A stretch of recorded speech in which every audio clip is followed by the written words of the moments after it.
মানিকচক গ্রামীণ হাসপাতাল চত্বরে স্বচ্ছতা অভিযান এবং বৃক্ষরোপণ কর্মসূচির আয়োজন করা হলো। গ্রামীণ হাসপাতাল কর্তৃপক্ষের উদ্যোগে বুধবার হাসপাতাল জুড়ে কর্মসূচি পালন করা হয়, যেখানে উপস্থিত ছিলেন মানিকচক বিধানসভা বিধায়ক গৌরচন্দ্র মণ্ডল, চিকিৎসক, স্বাস্থ্যকর্মীরা। এদিন ঝাঁটাহাতে বিধায়ক হাসপাতাল চত্বর পরিষ্কার পরিচ্ছন্ন করতে হাত লাগান, পাশাপাশি হাসপাতাল গ্রাউন্ডে বৃক্ষরোপণ করা হয়। জ্যৈষ্ঠ মাসে কাঠফাটা রোদের কারণে সাধারণ মানুষের জীবন অতিষ্ঠ হয়ে পড়েছিল। অতি গুরুত্বপূর্ণ কাজ ছাড়া বাড়ির বাইরে কেউ বের হতে চাচ্ছে না। দুপুর হতে রাস্তাঘাট ফাঁকা হয়ে পড়ছে। অবশেষে বুধবার দুপুরে কালিয়াগঞ্জের আকাশ কালো করে মেঘে ঢেকে যায়। কিছু সময়ের মধ্যে নেমে আসে বৃষ্টি, আর এই বৃষ্টির ফলে অনেকটা গরমের হাত থেকে রেহাই পেলেন কালিয়াগঞ্জের সাধারণ মানুষ। বুধবার ব্লকে ব্লকে ঘটা করে উদ্বোধন হলো মহিলাদের আর্থিক সাহায্যে ৩,০০০ টাকা অন্নপূর্ণা যোজনার টাকা প্রদান। এদিন সারা রাজ্যের পাশাপাশি জেলায় জেলায় উদ্বোধন কর্মসূচির আয়োজন করা হয়। মালদা জেলা গাজল বিডিও অফিসেও এদিন উপভোক্তার হাতে প্রকল্পের সুবিধা তুলে দেওয়া হয়। উপস্থিত ছিলেন বিধায়ক চিন্ময় দেববর্মন সহ বিডিও অন্যান্য আধিকারিকেরা।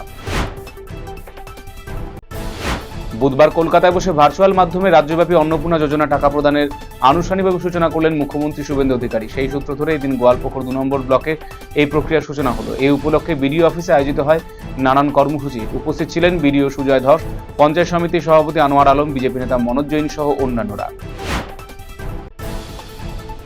বুধবার রাজ্যের মুখ্যমন্ত্রী শুভেন্দু অধিকারী নবান্ন থেকে অন্নপূর্ণা যোজনা মাসিক ৩,০০০ টাকা সরকারি প্রদান কর্মসূচি অনুষ্ঠান সূচনা করলেন।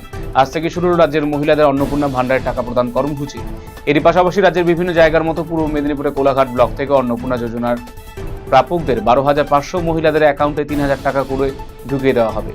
এদিন কোলাঘাট ব্লক প্রশাসনের পক্ষ থেকে ১০০ জন মহিলাকে অন্নপূর্ণা যোজনার শংসাপত্র তুলে দেওয়া হয়।